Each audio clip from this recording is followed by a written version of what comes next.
समाजमनाचा वेध आणि आपुलकीची सेवा देणारे आपले न्यूज चॅनल एरळा न्यूज। शासनाच्या वन विभागाच्या वतीने एक परिपत्रक जाहीर करून शेतकऱ्यांच्या सातबाऱ्यावर बोगवटादार सदरी वन विभाग राखीव असे शेरे मारले आहेत। वन विभागाच्या या निर्णयाविरोधात माजी आमदार डॉक्टर दिलीप येळगावकर तसेच मायणी भागातील मोराळे, मराठानगर आणि अन्य गावातील शेतकऱ्यांनी एल्गार पुकारला आहे। नजीकच्या काळात हा वन विभागाने अध्यादेश रद्द न केल्यास तीव्र आंदोलन करण्याचा इशारा पत्रकार परिषदेत देण्यात आला। या प्रसंगी भाजपचे तालुका अध्यक्ष अनिल माळी, जिल्हा परिषद सदस्य धनंजय चव्हाण उपस्थित होते। यावेळी बोलताना डॉक्टर येळगावकर यांनी सांगितले की मायणी भागातील काही शेतावर मालक वन विभाग तर इतर हकात शेतकरी अशी नोंद सुरू झाली आहे। अशा प्रकाराने भागातील जमीन खरेदी विक्री तसेच पीक कर्ज काढण्यात अडचणी येणार आहेत।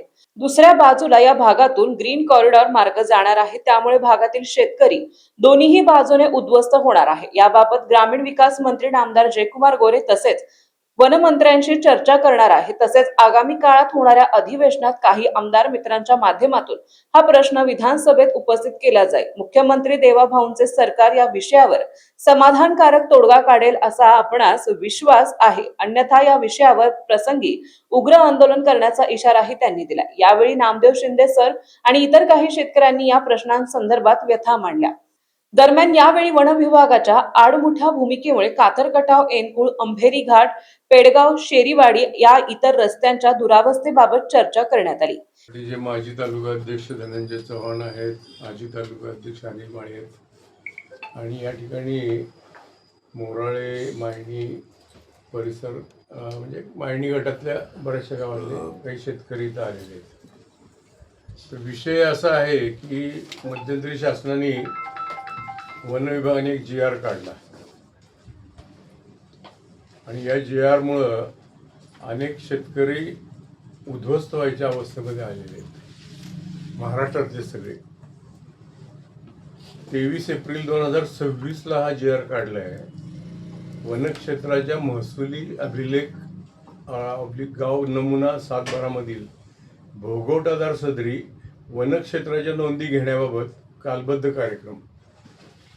म्हणजे अनेक शेतकऱ्यांनी गेली 2-2 डोळ्या 3-3 डोळ्या जी जमीन कसलेली आहे, ज्या जमिनीवर त्यांचे 7/12वर त्यांचे मालक सदरी नोंद आहे, ज्या शेतकऱ्यांनी अनेक वेळा बँकेची कर्ज काढून जमिनी लेवल केल्यात, बागायती केल्यात, विहिरी घेतल्यात, पाईपलाईन केल्यात, ड्रीप इरिगेशन केली आहे, काही तिथं घरं बांधलीत, अशा शेतकऱ्यांच्या 7/12वर गेल्या काही दिवसापासून वन विभागाची शिक्के पडायला लागली आणि मालक सदरी असलेला शेतकरी हा आता इतर हक्कात गेला आहे आणि मालक सदरी वन विभाग लागले।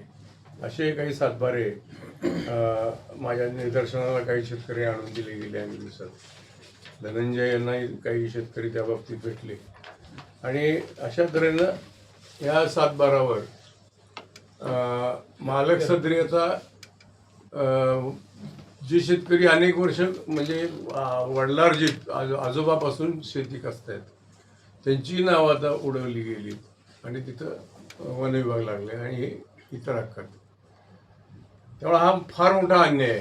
म्हणजे उद्या वन विभाग या जमिनी जर ताब्यात घेतल्या तर शेतकरी अनेक शेतकरी हे भूमिहीन होणार आहेत। शिवाय आत्ता जे शेतकरी इथं आलेले आहेत मोराळे वगैरे या परिसरातले, या भागातून एक ग्रीन कॉरिडॉर जाणार आहे, तोही त्यांच्याच शेतातून जाणार आहे। म्हणजे एका बाजूनं वन विभागाची जमिनी ताब्यात घ्यायच्या, दुसऱ्या बाजूनं ग्रीन कॉरिडॉरनी जमिनी ताब्यात घ्यायच्या आणि मग या भागातला शेतकरी हा पूर्ण उद्ध्वस्त होऊन देशोधडीला लागणार आहे। त्यामुळे हा अत्यंत ज्वलंत विषय संपूर्ण महाराष्ट्रात झालेला आहे। इतरांनी अजून का आवाज उठवला नाही मला आश्चर्य वाटतं, पण मी मात्र मला हे लक्षात आल्यानंतर मी आदरणीय नामदार जयकुमार भाऊंशी चर्चाही केली, त्यांनाही विनंती केली की आपण यावर काही मीटिंग घेऊन प्रयत्न करावा आणि येत्या नागपूरच्या अधिवेशनामध्ये मी अनेक आमदारांना, विरोधी आमदार, पक्षाचे आमदार म्हणजे कुणालाही मांडता येतात असे लक्षवेधी सूचना असतील किंवा तारांकित प्रश्न असतील, अशा पद्धतीनं या संपूर्ण अन्यायाला वाचा फोडण्याचा प्रयत्न करणार आहे. मी आता सातारच्या DFOशी बोललो. त्यांनी सांगितलं की बाबा हे थोडंसं आम्हाला वरनं आलेल्यामुळं आम्हाला यात काही करता येत नाही. हा विषय महाराष्ट्र सरकारने घेतलेला आहे, कारण GR हा सरकारचा GR आहे. महाराष्ट्र सरकारने GR काढलेला आहे, त्यामुळे तेही हातबल आहेत.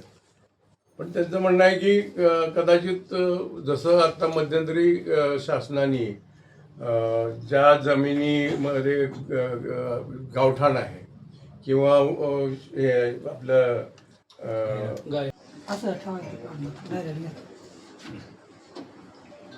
23/4/2026च्या GR खाली तलाठी अण्णासाहेब आणि सर्कल साहेब यांनी आमच्या मायनी हद्दीतील जमिनीमध्ये महाराष्ट्र शासन वन विभाग राखीव असा शेरा मारला आणि आमची नावं कमी केली.